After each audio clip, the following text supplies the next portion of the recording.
नमस्कार दोस्तों। हमारी आज की पहली कहानी नाज़िया जी की है। इनका कहना है कि ये सिर्फ एक कहानी नहीं है, ये इनके दादाजी के साथ गुजरा हुआ एक हादसा है जो कि इनके दादाजी इनको सुनाया करते थे। तो चलिए शुरू करते हैं। अक्सर दादाजी को हम सभी लोग कहानी सुनाने के लिए कहा करते थे। तो एक बार दादाजी ने कहा कि जब वो गांव से शहर आए हुए थे तो उनके पास ना तो रहने के लिए घर था और ना ही कोई नौकरी। शुरू के कुछ दिन बहुत ही बुरे हालात में गुजरे। कई दिनों तक तो भूखा रहना पड़ता था और साथ ही साथ बहुत परेशानियों का सामना करना पड़ता था। लेकिन दादाजी को कुछ महीनों के बाद एक ट्रक में क्लीनर का काम मिल गया। उस ट्रक का ड्राइवर बहुत ही अच्छा था।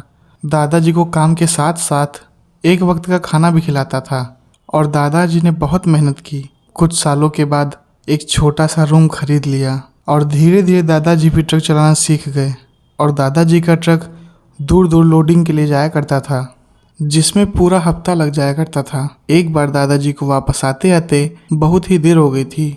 उस जमाने में 10 बजे आधी रात के बराबर था। दादाजी अकेले रास्ते से आ रहे थे, आसपास कोई न था। दादाजी अपने ही ख्यालों में गुम हुए गली में चले आ रहे थे कि तभी उनको एक बच्चे की रोने की आवाज़ सुनाई दी। तो दादाजी ने इधर उधर मुंडी घुमा कर देखा, लेकिन उन्हें वहाँ कोई नजर नहीं आया। सब अपने कमरे के दरवाजे बंद करके शायद सो गए थे। फिर दादाजी 2 कदम आगे गए कि तभी उन्हें एक बच्चा सामने दिखाई दिया और वो बच्चा बस दादाजी को घूरे ही जा रहा था। मेरे दादाजी काफ़ी परेशान से हो गए कि ये बच्चा कौन है और किसका है और इतनी रात में क्यों रो रहा है और बाहर क्या कर रहा है और इसके साथ कोई भी नहीं है, ये अकेले क्या कर रहा है इतनी रात में। दादाजी ये सब बातें सोच ही रहे थे कि वो बच्चा अचानक से गायब हो गया और वो बच्चा आंखों के सामने से ऐसा गायब हुआ कि मानो कि वहाँ कोई था ही नहीं। फिर गली के मोड़ में एक हैंडपम्प लगा हुआ था। दादाजी ने उस बच्चे के बारे में सोचते सोचते हैंडपम्प पर एक नज़र डाली तो दादाजी को एकदम से एक झटका लगा और वो डर से गए। हैंडपम्प के ऊपर देखा कि वही बच्चा उल्टा लटका हुआ था, यानी कि उसके दोनों हाथ और पैर ज़मीन की तरफ लटक रहे थे और वो बच्चा दादाजी को देखकर मुस्कुराया। दादाजी इतना डर गए थे कि दादाजी अपने कदम आगे नहीं बढ़ा पा रहे थे और ना ही पीछे बढ़ा पा रहे थे।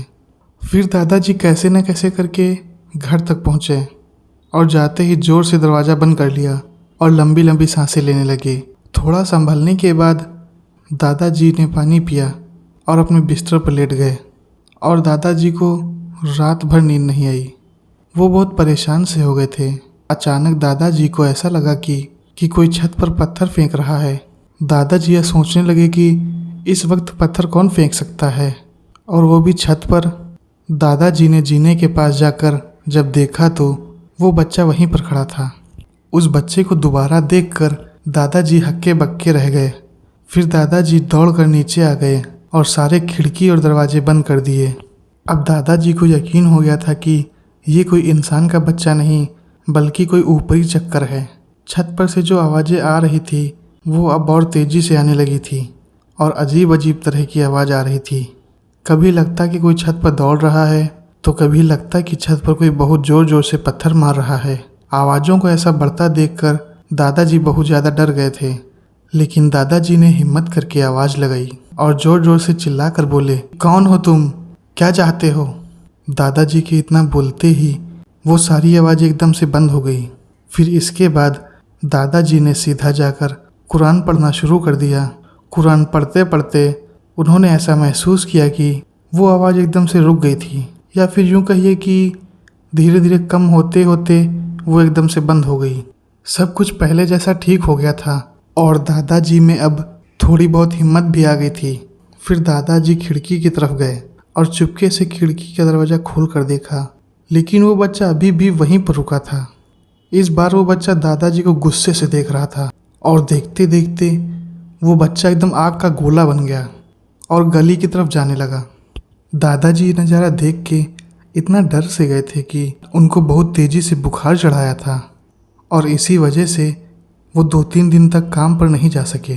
फिर अगले दिन दादाजी ने अपनी सारी बात अपने एक दोस्त को बताई जो कि उनके घर के पड़ोस में रहा करते थे।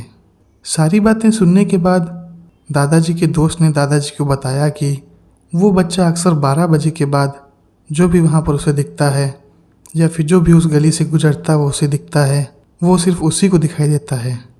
आज तक किसी को समझ में नहीं आया कि वो बच्चा कौन है और किसका है। फिर दादाजी ने सारी बात एक मस्जिद के मौलाना साहब को बताया, तो उन्होंने कहा ये एक छलावा है और आत्मा भी हो सकता है, इसलिए आग का गोला बन गया। फिर दादाजी जब भी रात में अपने घर पहुंचने पर लेट हुआ करते थे तो वो ट्रक में ही सो जाया करते थे। कभी आधी रात में वो घर आते ही नहीं थे। उस बच्चे का डर अभी भी दादाजी के दिल में बना हुआ था। कुछ महीने के बाद दादाजी उस घर को हमेशा हमेशा के लिए छोड़कर किसी दूसरे मोहल्ले में शिफ्ट हो गए। तो दोस्तों, ये थी हमारी आज की पहली कहानी। दोस्तों, हमारी आज की अगली कहानी अशरफ जी की है और ये कहानी दिल्ली के किसी मशहूर हॉस्पिटल के बारे में है। मैं उस हॉस्पिटल का आप लोगों को नाम तो नहीं बता सकता, लेकिन हाँ, ये एक हादसा ज़रूर आपको सुना सकता हूँ। तो चलिए शुरू करते हैं। यह दिल्ली की एक बहुत जाने माने और बहुत ही पुराने हॉस्पिटल की एक घटना है, जिसका निर्माण अंग्रेज़ों के ज़माने में किया गया था और ये घटना भी आज़ादी से पहले की है। उस हॉस्पिटल में अक्सर बहुत मौतें हुआ करती थी। जाहिर सी बात है, हॉस्पिटल है तो मौत तो होंगी ही, लेकिन ये कोई साधारण मौत नहीं हुआ करती थी, बल्कि एक ऐसी मौत होती थी कि कोई सोच भी नहीं सकता था। जैसा कि छोटी मोटी बीमारियों से भी लोग मर जाया करते थे। मुझे अच्छे से याद है कि रात का वक्त था, तभी मेरी बेटी इशिता को बुखार की वजह से हॉस्पिटल में एडमिट करना पड़ा था। मैं अपनी बेटी को हॉस्पिटल में एडमिट करके अपने घर चला गया था कुछ काम करने के लिए, और मैं अपनी बीवी सलमा को वहीं पर छोड़ गया था अपनी बेटी का देखभाल करने के लिए। इशिता को कोई बहुत बड़ी बीमारी नहीं हुई थी, उसको बस थायराइड हुआ था। इसलिए डॉक्टर ने कहा कि इनको थोड़े बहुत दिन हॉस्पिटल में रखिए, उसके बाद में छुट्टी कर देंगे। और फिर मैंने अपनी बेटी को हॉस्पिटल में एडमिट करवा दिया। रात का वक्त था और मेरी बीवी को नींद नहीं आ रही थी। एक तो हॉस्पिटल, ऊपर से नई जगह, इन दोनों की वजह से उसको बराबर नींद नहीं आ रही थी कि तभी किसी ने सलमा को आवाज़ दी कि सलमा यहाँ आओ। सलमा हैरान होकर इधर उधर देखने लगी, लेकिन उसे उस वक्त वहाँ पे कुछ भी नहीं दिखाई दिया। सलमा को ऐसा लगा कि शायद ये मेरा ही वहम होगा, लेकिन उसको अंदर से कुछ शक था। फिर वो तुरंत उठकर खड़ी हो गई और थोड़ा आगे जाकर अपने चारों तरफ देखा, लेकिन सच में उसे वहाँ पे कुछ भी नहीं दिखाई दिया। सलमा को लगा कि वाकई में मेरा वहम ही हो सकता है, और वो फिर सोने चली गई। वो सोने की कोशिश कर ही रही थी कि उसे फिर से वही आवाज़ सुनाई दी, सलमा। इस बार वो आवाज़ नज़दीक से आ रही थी, मतलब सलमा के बेड के साथ ही वॉशरूम से आ रही थी। वहाँ से आवाज़ आई तो सलमा ने मुड़ के देखा तो हमारे नाना जी खड़े हुए थे वॉशरूम की दीवार से लगकर। वो वहाँ चुपचाप खड़े हुए थे। सलमा एकदम से शॉक हो गई कि नाना जी आप कहाँ से आ गए? हॉस्पिटल का मेन गेट तो बंद है। नाना जी से सलमा ने पूछा, आप यहाँ कैसे? नाना जी सिर्फ सलमा को घूर रहे थे। उन्होंने सलमा को कोई जवाब नहीं दिया। सलमा ने फिर से पूछा, आप आए तो हैं, लेकिन आप कहाँ से आए हैं? हॉस्पिटल का मेन गेट तो बंद ही है, आप कब आए? फिर भी वो कुछ नहीं बोले। सलमा ने फिर से पूछा, आप आए हैं, हॉस्पिटल का मेन गेट तो बंद ही है, आप कहाँ से आए बताइए तो मुझे एक बार। लेकिन इस बार भी उन्होंने सलमा को कोई जवाब नहीं दिया। नाना जी वॉशरूम का दरवाज़ा खोल के अंदर चले गए। सलमा बाहर कुछ देर वेट कर रही थी, लेकिन नाना जी बाहर नहीं आए। फिर सलमा ने दरवाज़ा खटखटाया, लेकिन नाना जी की कोई आवाज़ नहीं आई। सलमा को लगा कि दरवाज़ा सिर्फ बंद किया है, कुंडी नहीं लगाई है। फिर सलमा ने जाकर धीरे धीरे दरवाज़ा खोलना शुरू किया और उसने देखा कि उस बाथरूम में तो कोई भी नहीं था। सलमा एकदम से डर गई कि नाना जी तो भी यहीं पे थे, एकदम से कहाँ चले गए। और सलमा को कुछ भी समझ नहीं आ रहा था कि ये सब क्या हो रहा है, मेरे साथ इतनी अजीब अजीब चीज़ें क्यों हो रही हैं। फिर वो अपने बिस्तर पर जाकर थोड़ी देर बैठ गई। थोड़ी देर बाद इशिता की छोटी बहन ने सलमा को आवाज़ लगाई कि मम्मी मुझे वॉशरूम जाना है। सलमा उठकर उसे वॉशरूम लेकर गई। वो उसी वॉशरूम में गई थी जहाँ पर उसके नाना उसको दिखे थे, और सलमा वॉशरूम के बाहर ही रुक गई थी और सलमा की छोटी बेटी वॉशरूम के अंदर गई थी। जब तक वो बाहर ना आई तब तक सलमा के दिमाग में वही सब बातें चल रही थी कि क्या हुआ था, मेरे नाना सच में यहाँ आए थे या फिर मेरा वहम था। फिर उसने वॉशरूम से अपनी बेटी को लाकर बेड पर सुला दिया और सलमा अपने बिस्तर पर लेट गई। और सलमा को नींद लगी ही थी कि सलमा को ऐसा लगा कि कोई बहुत वजन चीज आकर उसके ऊपर गिर गई है और सलमा ने इतने में ही बहुत ज़ोर ज़ोर से चीखना शुरू कर दिया। हॉस्पिटल के सभी लोग जग चुके थे और उसकी चीख सुनकर सारे नर्स और डॉक्टर भागे भागे उसके पास आ गए थे और उससे पूछने लगे कि क्या हुआ। इशिता भी उठ के बैठ गई और शायद वो डर भी गई थी। उसने सलमा से कहा कि मेरे ऊपर कोई आकर गिरा। कौन गिरा पता नहीं। फिर इशिता ने सलमा से ही बात पूछी कि आपने देखा क्या मेरे ऊपर क्या गिरा। लेकिन सलमा ने कहा नहीं, मुझे नहीं पता है।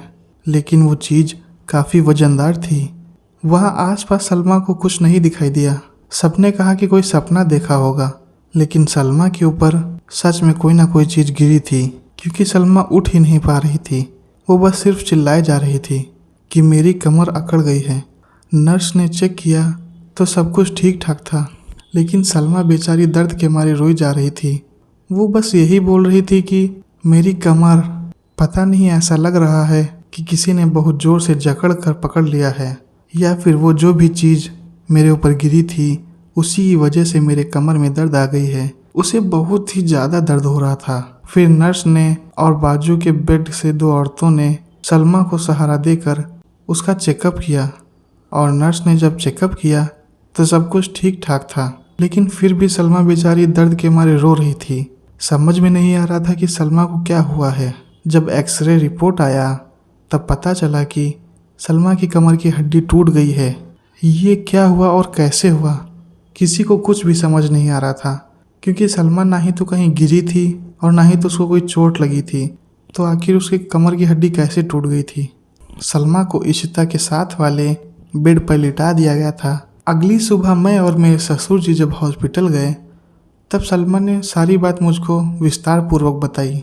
फिर मैं और मेरे ससुर जी ने मिलकर हॉस्पिटल के बारे में जानने की कोशिश की तो वहाँ के वॉचमैन से पता चला कि यहाँ एक डॉक्टर था जिसने हॉस्पिटल के अंदर ही सुसाइड कर लिया था। तब से लेके आज तक लोगों के साथ कोई ना कोई हादसे हुआ करते हैं। इस हॉस्पिटल में अजीब अजीब चीज़ें होती रहती हैं। यह तो कुछ भी नहीं, पिछली बार एक प्रेग्नेंट औरत डिलीवरी के लिए आई हुई थी। काफ़ी रात हो चुकी थी। डॉक्टर के आने में थोड़ी सी देर हो गई थी। पता नहीं कैसे किसी ने उस औरत का पेट फाड़ कर बच्चे को निकाल कर और बच्चा खा लिया। वो औरत चीखती रही, लेकिन किसी को समझ में नहीं आया कि ये क्या हो रहा है और ये सब किसने किया है। सबको शायद यही लग रहा था कि ये लेबर पेन है, इसी वजह से वो चीख रही है। फिर अंदर जाकर देखा तो वहाँ का नज़ारा ही कुछ और था। वो औरत भी मर गई थी। ये सब सुनने के बाद मैंने उस हॉस्पिटल से सलमा और इशिता को दूसरे हॉस्पिटल में शिफ्ट कर दिया था ताकि उन लोगों का सामना ऐसी चीज़ों से ना हो सके।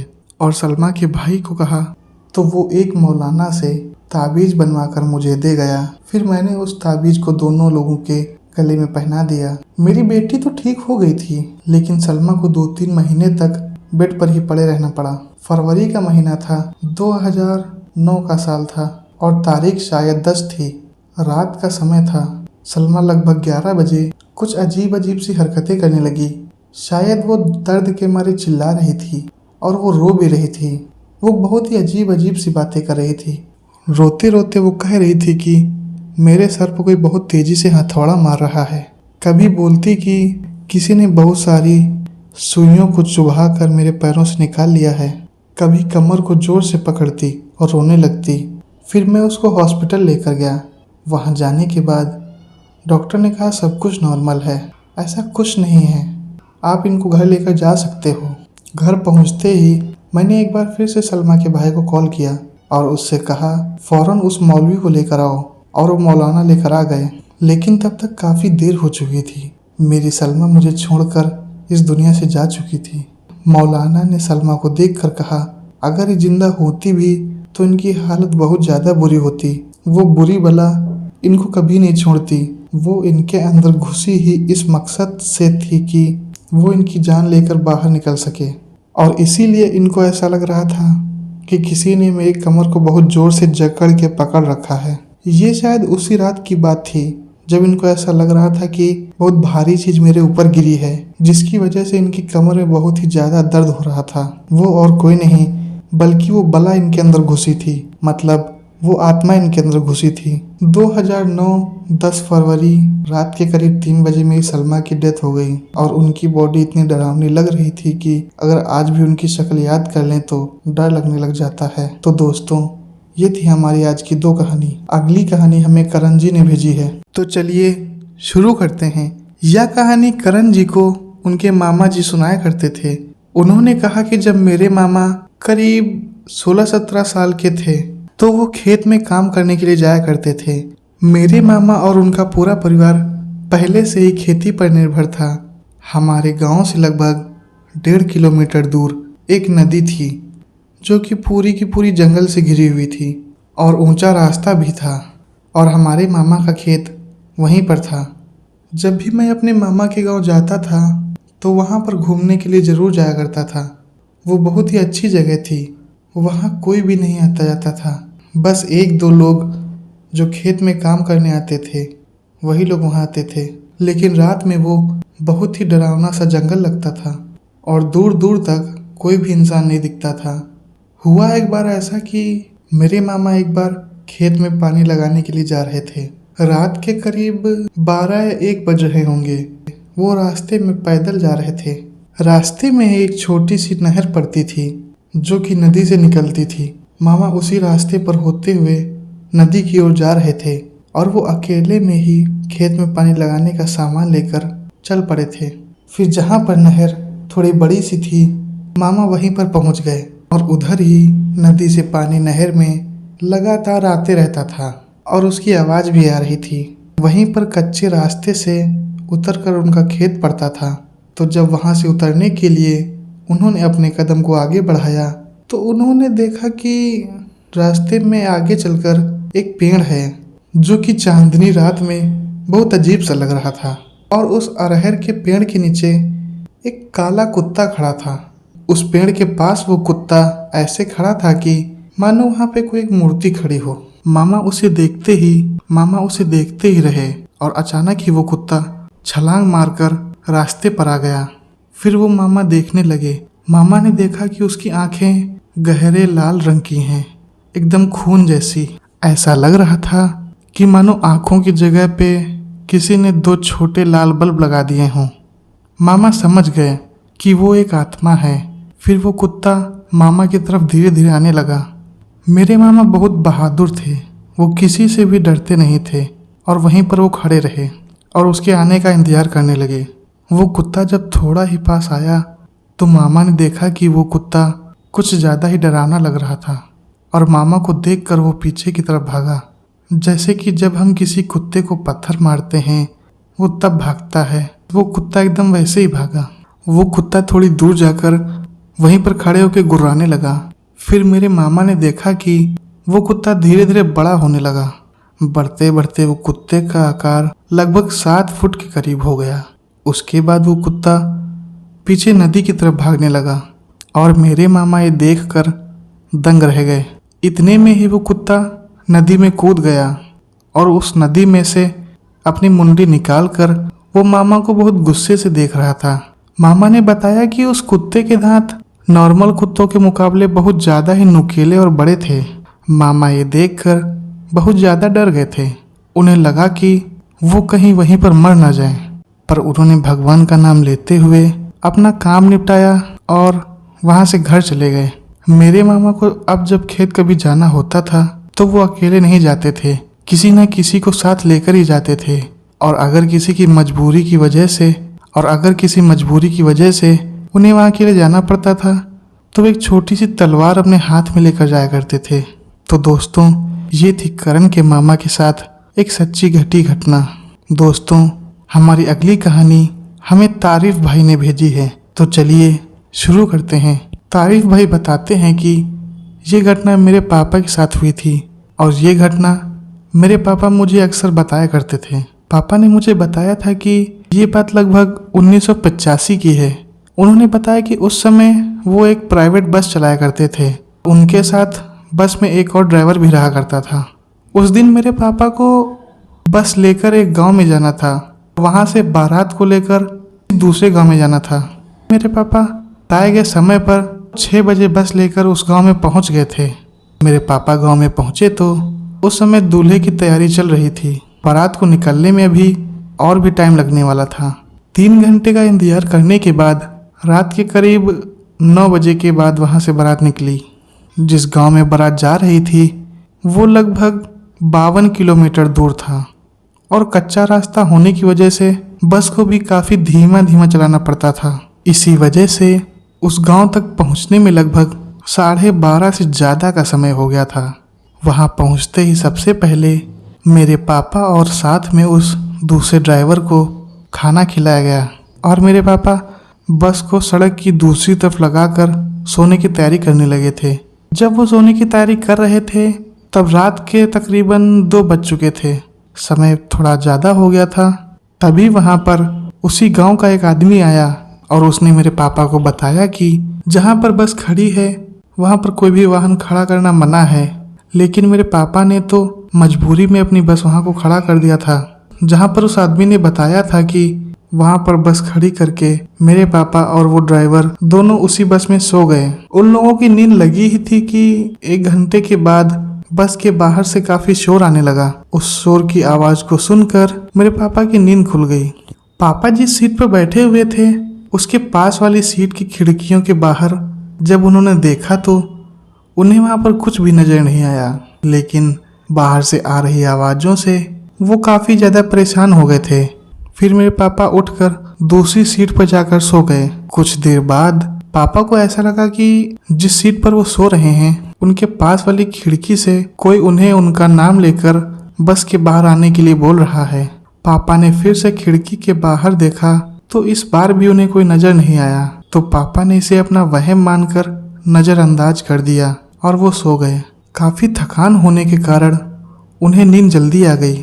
अभी उन्हें सोए हुए 20 से 25 मिनट ही हुए थे कि तभी उस दूसरे ड्राइवर ने मेरे पापा को जगा दिया। जब पापा नींद से उठकर बैठ गए और उस ड्राइवर का चेहरा देखा, उसका चेहरा बहुत डरा हुआ लग रहा था। उसका पूरा शरीर पसीने से भीग चुका था और वो कुछ भी बोलने की हालत में नहीं था। पापा ने जब उससे पूछा कि क्या हुआ, तुम इतने डरे हुए क्यों हो और इतना पसीना क्यों तुम्हें आ रहा है, क्योंकि उस समय सर्दी का मौसम शुरू हो चुका था और ऐसी सर्दी में भी उस ड्राइवर के पसीने छूट रहे थे। ड्राइवर की इस हालत को देखकर पापा भी अंदर से थोड़ा सा डर गए थे, क्योंकि ड्राइवर कुछ भी बोल नहीं पा रहा था। डर से उसका शरीर पूरा कांप रहा था। बहुत पूछने के बाद वो ड्राइवर कुछ भी नहीं बोला। वो बस पापा को बाहर देखने का इशारा कर रहा था। पर जब भी मेरे पापा बाहर देखने की कोशिश करते तो रोड पर उन्हें कोई भी नहीं दिखाई देता था। और तो और वो आसपास भी देखने की कोशिश करते थे तब भी उन्हें कुछ भी नहीं दिखाई देता था। एकदम सुनसान पड़ा हुआ था। बस कुत्तों के भौंकने की आवाज आ रही थी। पता नहीं वो कुत्ते किसको देखकर भौंक रहे थे। सारे कुत्ते घेरा बनाकर बस भौंके जा रहे थे, लेकिन उस घेरे में कोई भी नजर नहीं आ रहा था। इस नज़ारे को देखकर पापा को तो पता चल गया था कि कुछ तो गड़बड़ जरूर है। लेकिन पापा ने ड्राइवर को यह कहकर शांत कर दिया कि बस के अंदर की तरफ स्टीयरिंग पर एक धागा बंधा हुआ है जो कि हमारी रक्षा करेगा और बाहर जो कुछ भी है वो बस के अंदर कभी भी नहीं आ पाएगा। तुम आराम से सो जाओ, तुम्हें घबराने की कोई ज़रूरत नहीं है। पापा की ये सारी बातें सुनकर उस ड्राइवर का थोड़ा डर कम हुआ और वो ड्राइवर थोड़ा बहुत शांत हो गया और सीट पर बैठकर उसने पानी आराम से पिया। मन ही मन वो भगवान को याद करने लगा। फिर उस ड्राइवर ने बताया कि बाहर एक आदमी खड़ा हुआ है जिसका चेहरा बहुत ही ज़्यादा डरावना है और उसने सफ़ेद रंग के कपड़े पहन रखे हैं। उसकी लंबाई लगभग 9 से 10 फीट की है और वो हमारी तरफ बस देखे ही जा रहा था। पापा ने ड्राइवर को समझाया कि उस पर ध्यान मत दो और उसे नज़रअंदाज करने की कोशिश करो, उसे भूलने की कोशिश करो, यही तुम्हारे लिए ठीक रहेगा। उसने पापा की बात मान ली और वो सारी बातें भूलने की कोशिश करने लगा। हैरानी की बात तो ये थी कि वो प्रेत सिर्फ उस ड्राइवर को दिख रहा था, वो मेरे पापा को नहीं नजर आ रहा था। थोड़ी देर के बाद उस ड्राइवर ने बताया कि वो प्रेत अब बस के चक्कर लगाने लगा है और उसे बस से बाहर आने के लिए बोल रहा है। उसकी ये बात सुनकर पापा को और भी ज्यादा डर लगने लगा और वो इस समय से बस छुटकारा पाना चाह रहे थे। थोड़ी ही देर हुई ही थी कि एक बड़ा सा पत्थर हवा में उड़ता हुआ आया और बस पर गिरा, जिससे पापा और ड्राइवर दोनों डर गए। उसके कुछ देर बाद ऐसा ही हुआ और बस के ऊपर पत्थरों की बरसात होने लगी, जिससे बस की बॉडी को काफी नुकसान पहुंचा। कुछ पत्थर तो बस की खिड़कियों से इतनी जोर टकराए कि बस की खिड़कियों का कांच ही फूट गया और कुछ पत्थर तो कांच को तोड़ के बस के अंदर आ गए थे। भगवान का शुक्र है कि वो पत्थर उन दोनों को लगे नहीं थे। ये सब देखकर अब तो पापा और ड्राइवर दोनों बहुत ज्यादा डर गए थे और डर से कांपने लगे थे। थोड़ी देर बाद बस पर पत्थर गिरना बंद हो गए। ये देखकर पापा और उस ड्राइवर को थोड़ा अच्छा लगा और उन्होंने चैन की सांस ली और उन्हें लगा कि वो प्रेत अब वहां से जा चुका है। उसके कुछ ही मिनटों के बाद एक बार फिर से डरावनी आवाजें आना शुरू हो गई और वो आवाजें ऐसी थी कि जैसे बहुत से लोग चिल्ला रहे हों और उन्हें वहां से जाने का इशारा कर रहे हों। पापा को कुछ भी नहीं सूझ रहा था कि वो करे तो करें क्या। थोड़ी देर के बाद ऐसी घटना हुई कि पापा और ड्राइवर दोनों की हालत खस्ता हो गई और उनके पैरों के नीचे से जमीन हिल गई। ऐसा हुआ कि वहां पर खड़ी हुई बस बहुत ही ज्यादा हिलने डुलने लगी। ऐसा लग रहा था कि मानो जैसे कोई भूकंप आ गया हो। कोई बहुत ही ताकतवर चीज उस बस को धक्का देकर पलटने की कोशिश कर रही हो और वो बस भी इतनी तेजी से दाएं बाएं हिलने लगी थी कि ऐसा लग रहा था कि मानो वो बस अब पलट ही जाएगी। इतना देखकर मेरे पापा ने सोचा कि बस को यहाँ से हटाकर कहीं और ले जाता हूँ, लेकिन हुआ कुछ ऐसा कि पापा ने जैसे ही बस को स्टार्ट किया, बस तो स्टार्ट हो गई, लेकिन बस ना ही तो आगे जा रही थी और ना ही तो पीछे जा रही थी। वो बस अपनी जगह से 1 इंच तक आगे पीछे नहीं हुई। ऐसा लग रहा था कि बस वहीं पर खड़े खड़े एकदम जाम हो गई है। अब पापा को एक उपाय सूझा। उन्होंने बस के सभी लाइट को ऑन कर दिया और बस के हॉर्न को बजाने लग गए। करीब 7-8 बार हॉर्न बजाने के बाद उन्होंने देखा कि गांव की तरफ से एक बहुत बड़ी बिल्ली नजर आ रही है। उसकी लंबाई लगभग 4 फीट के आसपास थी। वह जीव बस के सामने आकर बैठ गया और गुर्राने लग गया। कुछ देर बाद जीव झाड़ियों में जाकर गायब हो गया और बस के हॉर्न की आवाज़ सुनकर गांव वाले भी वहां आ गए। उनके आते ही सब कुछ शांत हो गया। जब गांव वाले वहां पहुंचे तो उनके चेहरे का रंग उड़ा हुआ था। उनको देखकर पापा का डर अब तो खत्म ही हो गया था। लेकिन गांव वालों को देखकर पापा ने उनसे पूछा कि यहाँ पर कुछ तो है जो नहीं चाहता कि हम यहाँ पर रुकें। इस पर उन गांव वालों ने पापा को कहा कि बस को पहले गांव के अंदर स्कूल के पास खड़ी कर देते हैं और शादी वाले घर में ही आकर सो जाओ। पापा ने ऐसा ही किया। बस को स्कूल के पास खड़ी कर दी और वो दोनों लोग शादी के घर में चले गए। उस घर में जाने के बाद कुछ लोगों ने उन्हें चाय पिलाई और उन्हें शांत कराने की कोशिश की। पापा को पूछा कि उनके साथ क्या क्या हुआ। इस पर पापा ने उन्हें सारी बात विस्तार पूर्वक सुनाई। गांव वाले भी सुनकर एकदम हक्का बक्का हो गए। सारी बातें सुनने के बाद गांव वालों के पैरों से जमीन सरक गई। गांव वालों ने पापा को बताया कि जिस आदमी ने उन्हें बस को दूसरी जगह लगाने को कहा था वो एक प्रेत था और जहां पर बस खड़ी थी और ये सब घटना हो रही थी वो शमशान था। रात के अंधेरे के कारण पता ही नहीं चल पाया कि बस शमशान के अंदर जाकर खड़ी हो गई। वह गांव बहुत पिछड़ा हुआ था और उस शमशान के चारों तरफ कोई दीवार भी नहीं थी। कुल मिलाकर यह हुआ कि बस तो सही जगह खड़ी थी, लेकिन उस प्रेत ने जानबूझकर उस बस को शमशान के अंदर खड़ी करवा दिया था। फिर गांव वालों ने उन्हें बताया कि उन्होंने एक आदमी को आपके पास भेजा था आप लोगों को बुलाने के लिए, लेकिन वो आपके पास न आकर कहीं नशा करने चला गया होगा। क्योंकि उसको नशा करने की आदत थी, इसलिए उन्होंने भी माफ़ी मांगी कि उनकी वजह से पापा को इतना परेशान होना पड़ा। फिर गांव वालों ने बताया कि जिस प्रेत ने उन्हें बस को अपनी जगह से हटाने के लिए कहा था उसकी मौत उसी जगह पे एक बस से टकराने की वजह से हो गई थी। उसके बाद में उसने बहुत सारे वाहन चालकों को इसी तरह बहुत परेशान किया और कई लोगों की जान भी लेने की कोशिश की। लेकिन आप बहुत किस्मत वाले हो जो कि आपकी बस के अंदर नहीं आ पाया, आपकी जान बच गई। उस दिन के बाद से पापा ने और उस ड्राइवर ने कसम खा ली कि अब वो कभी भी बस को सुनसान जगह पर नहीं खड़ी करेंगे और अपनी सुरक्षा के लिए पूरा इंतजाम हर वक्त रखेंगे। तो दोस्तों, यह थी हमारी आज की तारीफ भाई की भेजी हुई कहानी।